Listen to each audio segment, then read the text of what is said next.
आपका अपने channel vacancy lover में। दोस्तों आपका ये साइंस का प्रैक्टिस सेट नंबर 10 है। दोस्तों इससे पहले मैं आपके 9 सेट करा चुका हूँ। दोस्तों ये आपका असिस्टेंट रेडियो ऑपरेटर के लिए मैं करा रहा हूँ। तो दोस्तों उम्मीद है कि आप डेली का डेली प्रैक्टिस सेट लगाते होंगे, जिससे कि आपका स्कोर काफ़ी इम्प्रूव होगा। ठीक है दोस्तों, अब हम बात करते हैं कि आपका जो सहायक रेडियो ऑपरेटर के लिए आपका जो सिलेबस दे रखा है भर्ती बोर्ड ने। दोस्तों आपका टोटल 14 चैप्टर से ही आपके क्वेश्चन पूछे जाएंगे, जो कि यहाँ पर आपके नोट डाउन कर लिए मैंने। दोस्तों इन्हीं से आपको क्वेश्चन देखने को मिलेंगे परीक्षा में।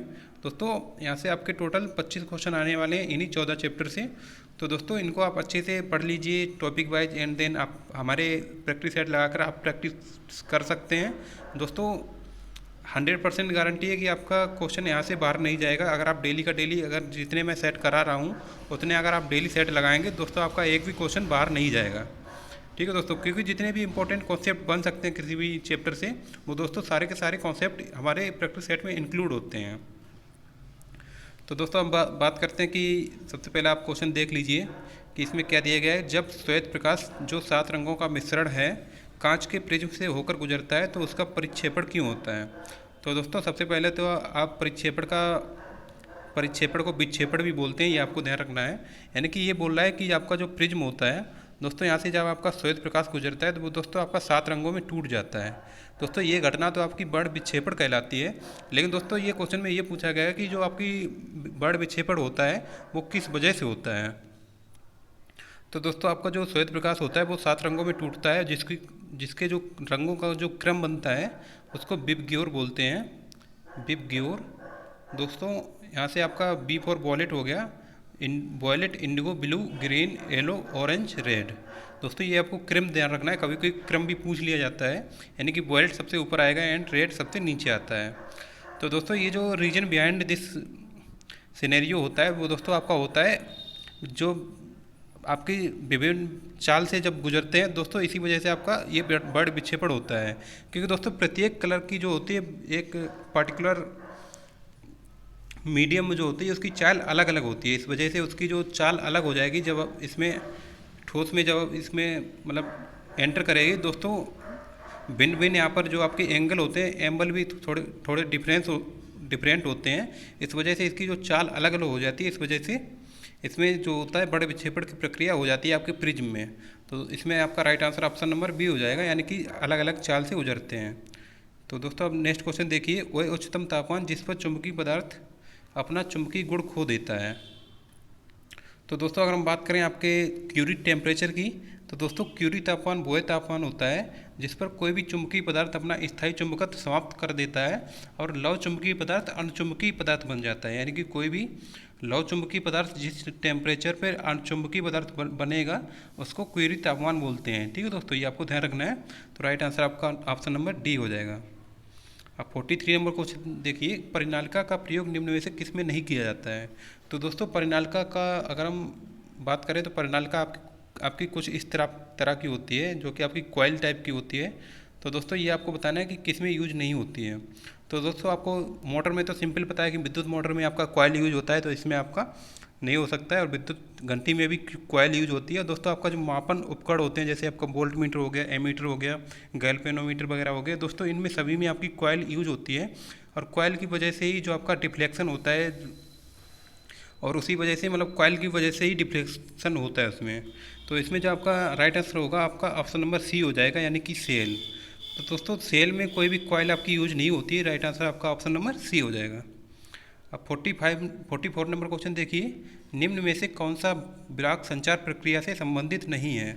तो दोस्तों अगर हम बात करें आपके संचार प्रक्रिया के बारे में, यानी कि कम्युनिकेशन सिस्टम के बारे में, तो दोस्तों आपका जो कोई भी मान लीजिए मैसेज सिग्नल या इनपुट सिग्नल यहाँ पर होता है, एंड देन आपकी जो कम्युनिकेशन सिस्टम होता है उसमें मेनली आपके 3 पार्ट होते हैं। पहला आपका जो, इसको थोड़ा सा सिंपल बना देते हैं, मतलब आपका सबसे पहला पार्ट हो गया and second part and third part.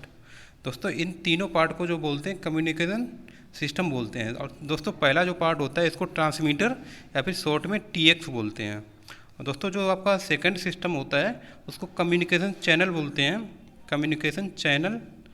ठीक है दोस्तों, यहाँ से थोड़े मतलब सिलेक्ट किए जाते हैं जो भी चैनल आपका सिलेक्ट करना होता है, एंड देन उसका बाद में आपका रिसीवर होता है। यानी कि कोई भी इनपुट सिग्नल होगा उसको ट्रांसमीटर पर देंगे एंड चैनल के थ्रू उसको सिलेक्ट करेंगे एंड देन आपके रिसीवर से उसको रिसीव कर लेंगे। दोस्तों ये जो तीनों ब्लॉक होते हैं, इन तीनों के संयोजन को कम्युनिकेशन सिस्टम बोलते हैं। तो दोस्तों यहाँ से आपकी कुछ कॉन्सेप्ट क्लियर हो रहे होंगे। अगर आप जब कम्युनिकेशन सिस्टम अगर आपने पढ़ा हो तो दोस्तों ये आप अच्छे से समझ पाएंगे इसको। यानी कि आपका कम्युनिकेशन सिस्टम में आपके तीन मेनली पार्ट होते हैं। सबसे पहले आपका ट्रांसमीटर हो गया जिसको TX बोलते हैं, कम्युनिकेशन चैनल हो गया एंड रिसीवर हो गया। तो दोस्तों यहाँ से आपके ऑप्शन आप एलिमिनेट कर लीजिए, क्योंकि दोस्तों अभी मैंने आपको बताया संचार प्रक्रिया से संबंधित नहीं है। दोस्तों अभी मैंने आपको बताया ट्रांसमीटर ब्लॉक, क्योंकि दोस्तों ट्रांसमीटर ब्लॉक तो आपका होता है संचार प्रक्रिया में, रिसीवर ब्लॉक भी होता है और दोस्तों आपका संचार माध्यम ब्लॉक ये भी होता है, लेकिन दोस्तों आपका वेब शेपिंग ब्लॉक नहीं होता है। और दोस्तों वेब शेपिंग ब्लॉक के बारे में भी थोड़ा समझ लीजिए। मतलब वेब शेपिंग ब्लॉक एक ऐसा ब्लॉक होता है जो इनपुट तरंग के जो आकार होता है उसको वांछित तरंग के आकार में परिवर्तित कर देता है। जैसे कि आपका इंटीग्रेटर हो गया, डिफरेंशिएटर हो गया, क्लिपर हो गया, क्लैम्पर हो गया। यानी कि मान लीजिए कोई आपका ये इनपुट सिग्नल कुछ साइनोसॉइडल सिग्नल है जो कि आपका कुछ इस प्रकार का है। दोस्तों अगर हम इसको वर्गाकार तरंग में यूज करें, मतलब अगर मान लीजिए हमारा जो डिजायर्ड सिग्नल है वो दोस्तों कुछ इस प्रकार का है। मान लीजिए हमारी कोई इनपुट सिग्नल था वो दोस्तों साइनोसॉइडल वेव थी, लेकिन दोस्तों अगर हम इसको वर्गाकार तरंग में चेंज करना चाहें तो दोस्तों ये जो प्रक्रिया हमारी कहलाती है वो दोस्तों आपकी क्या कहलाती है, वेब शेपिंग सर्किट कहलाती है। दोस्तों जिस सर्किट से ये प्रक्रिया की जाएगी उसको वेब शेपिंग सर्किट बोलेंगे एंड जिस ब्लॉक से की जाएगी इसको वेब शेपिंग ब्लॉक बोलते हैं। ये आपको ध्यान रखना है। मतलब आपकी जो कम्युनिकेशन सिस्टम के तीन पार्ट होते हैं मेनली, ये आपको ध्यान रखना है, ट्रांसमीटर, रिसीवर और आपका चैनल या फिर संचार माध्यम ब्लॉक। हम नेक्स्ट क्वेश्चन देखिए। ऑडोमीटर एक ऐसा उपकरण है जिसका उपयोग गाड़ियों में मापने के लिए किया जाता है। तो दोस्तों ऑडोमीटर से आपको क्या नापा जाता है ये आपको पता ही होगा। ऑडोमीटर से आपकी दूरी नापी जाती है। राइट आंसर आपका ऑप्शन नंबर बी हो जाएगा। और दोस्तों गति को मापने के लिए स्पीडोमीटर का यूज करते हैं, और लेकिन दोस्तों दूरी को मापने के लिए ओडोमीटर का यूज करते हैं। अब 46 नंबर क्वेश्चन देखिए। निम्न में से कौन सी तापमान की SI इकाई है? तो दोस्तों तापमान की SI इकाई आपकी केल्विन होती है। और दोस्तों केल्विन का जो पैमाना होता है वो भी बार बार पूछा जाता है। वो दोस्तों आपका होता है 273 डिग्री केल्विन से लेकर के 373 डिग्री केल्विन के बीच में होता है। ये आपको ध्यान रखना है, केल्विन का पैमाना। और दोस्तों आपको कमेंट में आंसर ये देना है, हमारे जब वीडियो आपकी एंड हो जाए उसके बाद आपको आंसर देना है कि 0 डिग्री सेंटीग्रेड में कितने केल्विन होते हैं। ये आपको आंसर देना है कमेंट सेक्शन में, ठीक है दोस्तों। यानी कि 0 डिग्री सेंटीग्रेड में आपके, अभी मैंने ऑप्शन आंसर तो लिख ही दिया। चलो दोस्तों अभी मैं कोई दूसरा क्वेश्चन पूछ लूँगा। 47 नंबर क्वेश्चन देखिए। रेडियो रिसीवर परिपथ में उच्च आवृत्ति पर प्रयोग होने वाला लौह कोर पदार्थ क्या होता है? तो दोस्तों अगर हम बात करें, जब भी आपका हाई फ्रिक्वेंसी होगी वहाँ पर जो आपका लौह कोर पदार्थ जो यूज किया जाएगा दोस्तों, रीजन बिहाइंड उसमें ये होता है कि जब भी आपका फ्रिक्वेंसी हाई होती है ना दोस्तों, वहाँ पर आपके जो भंवर धाराएं होती हैं ना, भंवर धाराओं का लॉस बढ़ जाता है। इस वजह से वहाँ पर कुछ स्पेशल मटेरियल ही यूज किया जाता है। और दोस्तों जो स्पेशल पदार्थ होता है उसको फेराइट बोलते हैं। दोस्तों फेराइट एक ऐसी मतलब एक ऐसी वस्तु होती है जिसका जो आपका, सबसे पहले अगर हम बात करें इनकी प्रतिरोधकता की, तो दोस्तों इसकी प्रतिरोधकता बहुत हाई होती है, 10⁶ ओम मीटर के बराबर होती है। ओम मीटर होती है इसकी प्रतिरोधकता। और दोस्तों इसका प्रतिरोधकता अधिक होने का मतलब एक इसका मतलब इसकी जो प्रतिरोधकता जो अधिक होती है, इसका एक यूज ये होता है कि इसमें भंवर धाराएं बहुत कम होती हैं। यानी कि जो इसमें आपके हिस्टेरिसिस लॉस होंगे वो बहुत ही कम हो जाएंगे। तो राइट आंसर आपका ऑप्शन नंबर ए हो जाएगा। मतलब जब भी आपकी हाई फ्रिक्वेंसी में कोई भी लौ कोर यूज करना होगा तो वहाँ पर आपका फेराइट का यूज किया जाता है। अब 48 नंबर क्वेश्चन देखिए। दो कारों का द्रव्यमान M1 तथा M2 है। ये R1 तथा R2 त्रिज्या के वृत्तों पर घूमते हैं। यदि दोनों कारों का परिक्रण काल समान है तो उनके कोणीय वेगों का अनुपात होगा। क्योंकि दोस्तों आपको फार्मूला पता होगा कि दोस्तों जो आपका ओमेगा = 2π/T होता है। यानी कि जो आपका कोणीय वेग होगा ओमेगा = 2π/T। लेकिन दोस्तों जब हम इसको सॉल्व करेंगे, क्योंकि दोस्तों आपका जो ओमेगा = होता है 2πr, ठीक है दोस्तों, ये इसके बराबर होता है। तो दोस्तों अगर हम इसको कैंसिल आउट करें तो दोस्तों T2/T1 = ओमेगा 1 अपान ओमेगा 2। दोस्तों ये आपका निकल के आएगा। दोस्तों यहाँ से आपका क्वेश्चन में यही कहा गया कि जो आपके परिकर्ण काल हैं दोनों समान हैं, यानी कि T1 इक्वल टू T2 हैं। तो दोस्तों अगर हम इसको आगे सॉल्व करें तो दोस्तों omega 1 upon omega 2 equal to 1:1 आपका आ जाएगा, यानी कि जो आपका अनुपात बनेगा वो 1:1 का रेशियो बन जाएगा। तो आपका ऑप्शन नंबर डी सही हो जाएगा। चलिए नेक्स्ट क्वेश्चन पर, निम्न में से कौन प्रकाश की चाल से गमन नहीं करेगा। तो दोस्तों आपको इसमें टोटल 3 तरंगें दी गई हैं, एक आपकी ध्वनि तरंग, गामा तरंग और एक्स किरणें। दोस्तों अगर हम बात करें ध्वनि तरंगों की, दोस्तों इनकी चाल आपको पता होगी 332 के करीब होती है, 332 मीटर पर सेकेंड। लेकिन दोस्तों अगर हम बात करें प्रकाश तरंगों की, तो दोस्तों प्रकाश तरंगें जो होती हैं उनकी 3 × 10⁸ मीटर पर सेकेंड इनकी चाल होती है। और दोस्तों बाकी जो एक्स किरणें हैं और गामा किरणें, इनकी भी चाल लगभग प्रकाश की चाल के बराबर ही होती है। लेकिन दोस्तों आपकी जो ध्वनि तरंगें होती हैं उनकी चाल बहुत कम होती है, इस वजह से आपका ऑप्शन नंबर ए सही हो जाएगा। चलते हैं नेक्स्ट क्वेश्चन पर, प्रत्यावर्ती धारा परिपथ में विशुद्ध धारित्र का औसत शक्ति क्षय होगा। दोस्तों अगर हम बात करें जो आपका विशुद्ध धारित्र का मतलब है कि मतलब जो आपका प्योर कैपेसिटर होगा, दोस्तों उसमें आपकी जो औसत शक्ति क्षय वो दोस्तों आपकी 0 मानी जाती है।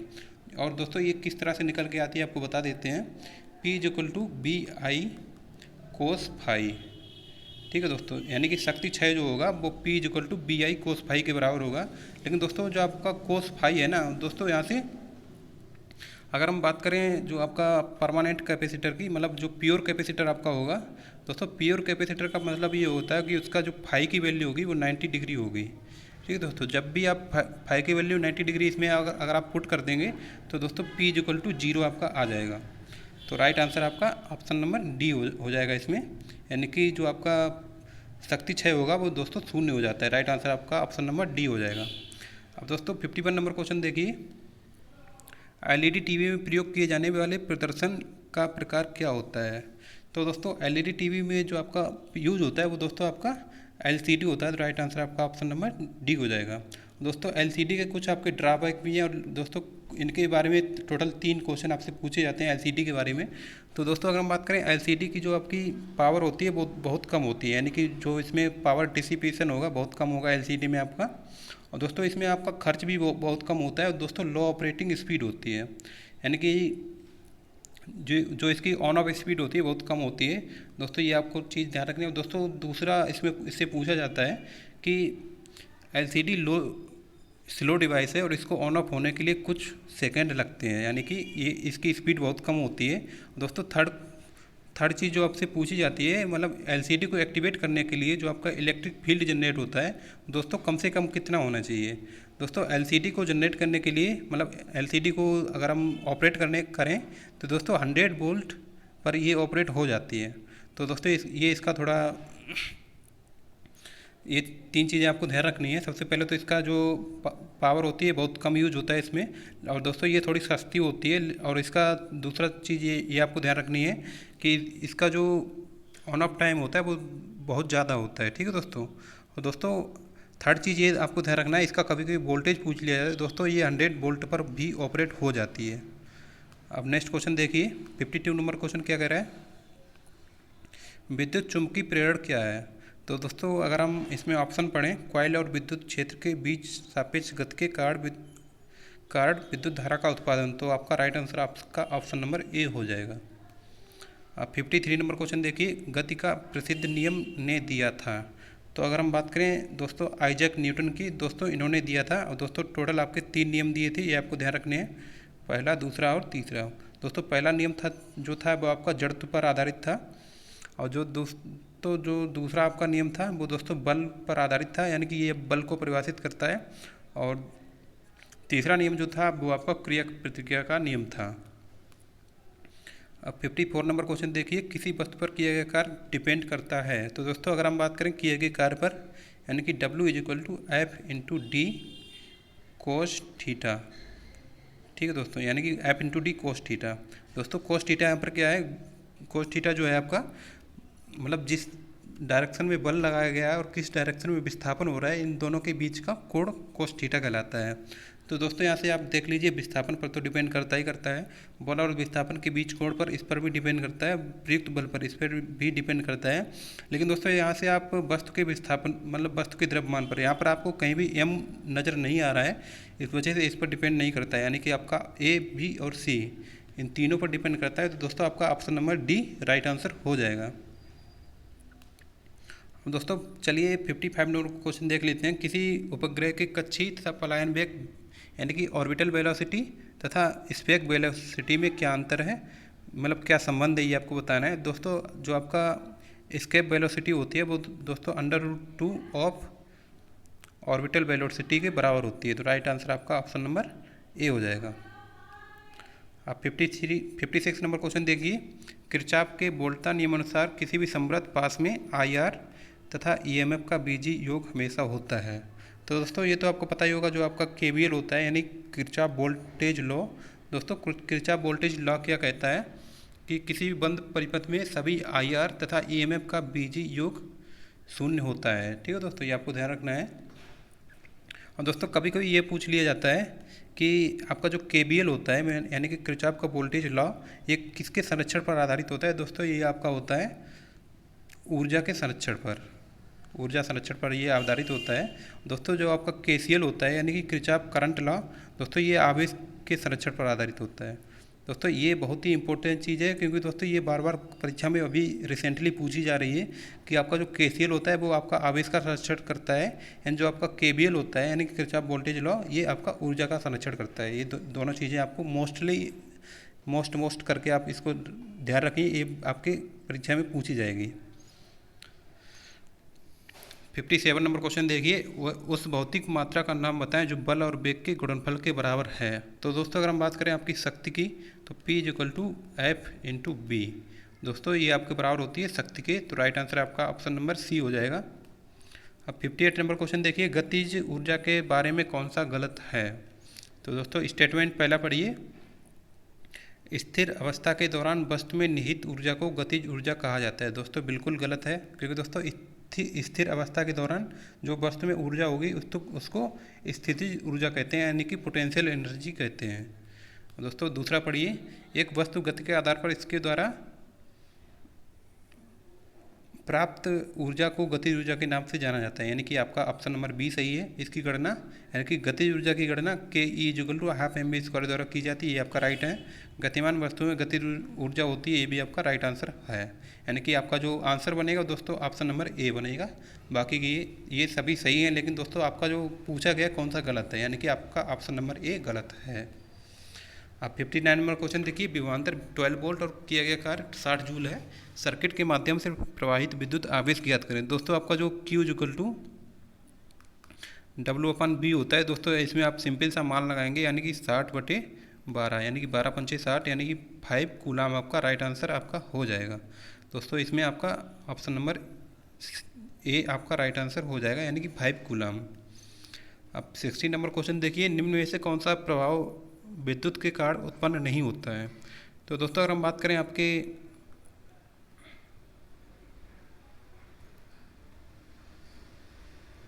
आपका जो चुंबकीय प्रभाव होता है वो दोस्तों विद्युत के कारण ही उत्पन्न होता है। और दोस्तों रासायनिक प्रभाव भी उत्पन्न होता है, क्योंकि दोस्तों आपकी जिस विद्युत सेल होती है दोस्तों, उसमें इलेक्ट्रिक करंट को जो है रासायनिक, वो दोस्तों आपकी रासायनिक मतलब